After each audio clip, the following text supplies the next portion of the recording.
আপনিও পারেন আপনার চ্যানেল চেক করতে মনিটাইজেশন পাবেন কি পাবেন না এই 2025-এর দাঁড়িয়ে। মাত্র এই ভিডিওটা দেখো, তাহলেই তোমরা বুঝতে পারবে তোমাদের চ্যানেল মনিটাইজেশন হবে কি হবে না এই 2025 সালে দাঁড়িয়ে। যারা নতুন ইউটিউব চ্যানেল খুলছো বা যারা অলরেডি খুলে ফেলেছো বা যারা 4000-এর দোরগোড়ায় দাঁড়িয়ে আছো মনিটাইজেশন অন করার জন্য, তাদের জন্যই এই ভিডিও। তো নমস্কার বন্ধুরা, আবার চলে এলাম একটা নতুন ভিডিও নিয়ে। তো আজকের ভিডিওটা কি টপিকে আশা করি বুঝতে পেরেছো। লাগবে না তোমাদের কাউকে শোধাতে, লাগবে না কোনো ভিডিও, শুধুমাত্র এই ভিডিওটা দেখো, তোমরাই বুঝে যাবে তোমাদের চ্যানেল মনিটাইজেশন পাবে কি পাবে না, তোমাদের চ্যানেল মনিটাইজেশনের যোগ্য কি না। তোমরা নিজেরাই নিজেদের চ্যানেলটা চেক করতে পারো। তো তাহলে চেক করার জন্য কি কি লাগবে, প্রথমত বলি তোমাদেরকে একটা কথা। ইউটিউব কমিউনিটি গাইডলাইন্স যেগুলো আছে সেগুলো প্রথমত মানতেই হবে। আমি ইউটিউব যখন করছি, ইউটিউবের কি নিয়ম আছে না আছে সেগুলো আমাকে একটু দেখতেই হবে, কারণ সেই নিয়ম না মানলে আমি কোনো দিনের জন্যই চ্যানেল মনিটাইজেশন করতে পারবো না, যতই আমি আমার চ্যানেলে ভিডিও পোস্ট করি। আগে আমাকে ইউটিউবের কমিউনিটি গাইডলাইন্স, ইউটিউবের নিয়ম আমাকে সব কিছু ফলো করতে হবে। আর ইউটিউব কমিউনিটি গাইডলাইন্সে কি কি আছে সব তো ইংলিশে লেখা থাকে, মানে ইংরেজিতে লেখা থাকে, আমরা অনেকে বুঝতে পারি না। তো তার জন্য বাংলায় আমি ডিটেলসে ভিডিও দিয়েছি, সেই ভিডিওটা পারলে একটু দেখে এসো যে ইউটিউব কমিউনিটি গাইডলাইন্সে কি কি বারণ আছে। প্রথমত গেল। দ্বিতীয়ত তোমাদেরকে বলি, থিম বলতে এটাই যে তুমি কি ধরনের ভিডিও দিচ্ছ। যখন তোমার চ্যানেলটা মনিটাইজেশনের যোগ্য হয়ে উঠবে, তখন ইউটিউব অ্যালগরিদম তোমার চ্যানেলে অনেক কিছু চেক করে। প্রথমত একটা কথা বলি, থিম মানে কি ধরনের ভিডিও তুমি আপলোড করো, কিসের তোমার চ্যানেল, সেটা প্রথমে কিন্তু দেখবে। সেটা দেখার পর তারপরে তোমার চ্যানেলের ভিডিও দেখবে, মানে তুমি কোন চ্যানেলের কোন ভিডিওটাতে তুমি ওয়াচ টাইম বেশি পেয়েছো, মানে কোন ভিডিওটা তোমার পপুলারে আছে, কোন ভিডিওটা থেকে বেশি ভিউজ হয়েছে, বেশি ওয়াচ টাইম পেয়েছো কোন ভিডিওতে, তাতে লাইভই হোক, শর্টসই হোক আর লংই হোক। আর শর্টসে ওয়াচ টাইম কাউন্ট হয় না, সেখানে ভিউজ কাউন্ট হয়। ভিউজ দিয়েও অনেকে মনিটাইজেশন অন করে। তো যেই ভিডিওটা পপুলারে আছে সেই ভিডিওটা কিন্তু দেখবে, সেই ভিডিওটা কিন্তু নিখুঁত হতে হবে, পুরোটাই তোমার হতে হবে। কোনো কপি করা, কোনো ক্লিপ তোলা, কোনো কোথাও থেকে ডাউনলোড করা সেই ভিডিও কিন্তু হবে না। যদি সেই ভিডিও হয়, তুমি 4000-এর দোরগোড়ায় দাঁড়িয়েও কিন্তু তুমি চ্যানেল মনিটাইজেশন করতে পারবে না। তোমাকে লক্ষ্য রাখতে হবে, কারোর কপি করব না, কোনো কোথা থেকে ডাউনলোড করব না, ইউটিউবে যেই নিয়ম আছে সেই নিয়ম ফলো করব, তবেই কিন্তু পারবে তোমার চ্যানেল তুমি নিজেই চেক করতে, মনিটাইজেশন অন করতে।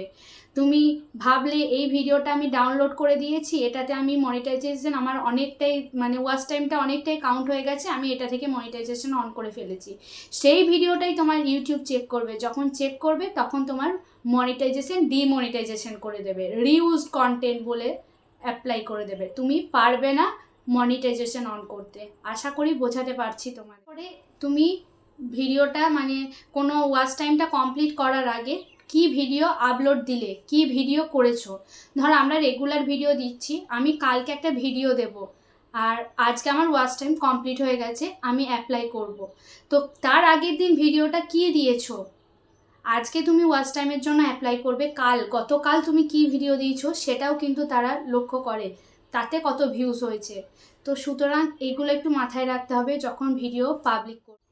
ওয়াচ টাইমের কথা যেটা বললাম, যেই ভিডিওটা থেকে ওয়াচ টাইম পাবে, মনে করবে যেই ভিডিওটা আমার পপুলারে আছে সেই ভিডিওটা ওরা চেক করে যে কতটা কি ওয়াচ টাইম পাওয়া যায়, সুতরাং সেই ভিডিওটা একটু ঠিকঠাক করবে। তোমরা ঠিকঠাক করবে বলতে এটাই, তোমরা যখন ভিডিও আপলোড করবে না, কোথাও থেকে কিচ্ছু ভিডিও করো না, কোনো কারোর কাছ থেকে কেনা, যে আমি সাবস্ক্রাইব কিনে নিলাম, আমার 1K কমপ্লিট হয়ে গেল, আমি ওয়াচ টাইম কিনে নিলাম, আমার 4000 ঘন্টা ওয়াচ টাইম কমপ্লিট হয়ে গেল, এই জিনিসগুলো বারবার বলছি, ইউটিউব কিন্তু সবটাই বুঝতে পারে তুমি কোথা থেকে কি নিচ্ছ। পরে কিন্তু ওয়াচ টাইমও কাটবে, সাবস্ক্রাইবারও কমে যাবে, সুতরাং তোমার চ্যানেলটা কিন্তু ডিমনিটাইজেশন হয়ে যাবে। বারবার বলছি, একটা নতুন ফ্রেশ চ্যানেল খুলছো, নিজের যোগ্যতায় নিজের কঠিন পরিশ্রমে কিন্তু সেই চ্যানেলটাকে এগিয়ে নিয়ে যাও, কোনো টাকার বিনিময়ে কোনো কিছুতে কিন্তু তোমার চ্যানেল কিনো না, সাবস্ক্রাইব বলো, ওয়াচ টাইম বলো, কোনো কিচ্ছু কেনো না। তারপরে দেখো অ্যাবাউট সেকশন, যেখানে আমরা আমাদের চ্যানেলে নিজেরা দেখতে পাই, যেখানে নিজেদের লোগো, ব্যানার, ডেসক্রিপশন, কোনো কিছু লিঙ্ক, কোথা কবে থেকে শেষ মানে শুরু করেছি, অনেক কিছু ডেট থাকে। তো সেই অ্যাবাউট সেকশনটাও কিন্তু চেক করে ইউটিউব। সেই অ্যাবাউট সেকশনে তুমি যেমন আমরা লিখি, আমি অনুশ্রী ঘোষাল, আমার একটা ছোট ইউটিউব চ্যানেলে পরিবারে তোমাদের সবাইকে স্বাগত জানাই, এইভাবে যে ডেসক্রিপশনটা লেখা থাকে সেটাও কিন্তু চেক করে। অনেকে ফেসবুক, ইনস্টাগ্রামের লিঙ্ক সেখানে শেয়ার করে, তো সেটাকেই অ্যাবাউট সেকশন বলে, সেটা গিয়েও কিন্তু তোমরা একটু চেক করবে। সর্বশেষ যেটা হচ্ছে মেটাডেটা যেটাকে বলে, সেটা হচ্ছে টাইটেল, থাম্বনেল, ট্যাগ, ডেসক্রিপশন, এগুলো তোমাদেরকে বারবার বলি একটা ভিডিওতে এগুলো খুবই প্রয়োজন। সুতরাং তুমি যখন মনিটাইজেশনের জন্য অ্যাপ্লাই করবে, যেই ভিডিওটা তোমার বেশি পপুলারে সেই ভিডিওটা যখন চেক করবে, তার কিন্তু সবটাই চেক করবে, টাইটেল, থাম্বনেল, ডেসক্রিপশন, ট্যাগ ঠিকঠাক দিয়েছো কি না, ঠিকঠাক আছে কি না, এই ভিডিওটা তোমার মনিটাইজেশনের যোগ্য কি না, এখান থেকে ওয়াচ টাইমটা তোমাকে দেবে কি না, অনেক কিছু। সুতরাং তোমরা যখন এখন থেকে শুরু করছো, বারবার বলছি ঠিকঠাক করে একটা প্রপার ভিডিও আপলোড করো। এই ভিডিওটা একটা দিয়ে দিলাম, যা হোক টাইটেল দিয়ে দিলাম, পোস্ট করে দিলাম, পাবলিক করে দিলাম, সেটা করো না। ঠিকঠাক মানে ভিডিওটা টাইটেল, থাম্বনেল, ট্যাগ, ডেসক্রিপশন সমস্ত কিছু দিয়ে একটা ভিডিওটা পরিপূর্ণ করে তবে কিন্তু ভিডিওটা পাবলিক করবে, কারণ নাহলে তোমাদের পরবর্তী ক্ষেত্রে তোমাদের মনিটাইজেশনে অসুবিধা হবে। অনেক কিছু রুলস আছে, সেই রুলসগুলো অবশ্যই ফলো করে যদি তুমি ঠিকঠাক করো, তোমাদের চ্যানেল মনিটাইজেশন হবেই, কেউ মানতে পারবে না। কিন্তু তোমাকে সেই নিয়মগুলো মানতে হবে, কমিউনিটি গাইডলাইন্স মানতে হবে। সেই ভিডিও দিয়েছি, আমি বারবার বলি, আগেও আমি ভিডিও দিয়েছি যে কারা কারা চ্যানেলে মনিটাইজেশন পাবে কি পাবে না, সেই ভিডিও দিয়েছি। সুতরাং এগুলো একটু ফলো করো, এই ভিডিওগুলো অবশ্যই তোমরা তোমাদের চ্যানেল মনিটাইজেশনের যোগ্য করতে পারবে, তোমাদের চ্যানেল মনিটাইজেশন হবে। কিন্তু ইউটিউবের রুলসগুলো অবশ্যই মেনে চলা দরকার। আমাদের সব কিছুই নিয়ম আছে, সুতরাং নিয়মগুলো আমাদের মেনে চললেই কিন্তু আমরা সঠিক রাস্তা পাবো। সুতরাং তোমরাও পারবে তোমাদের চ্যানেল এগিয়ে নিয়ে যেতে। তো চলো আর বেশি কথা বলবো না, ভিডিওটা এখানেই শেষ করছি। সবাই ভালো থেকো, সুস্থ থেকো, আবার দেখা হবে কালকে নতুন দিনের সাথে নতুন একটা ভিডিও নিয়ে। টাটা।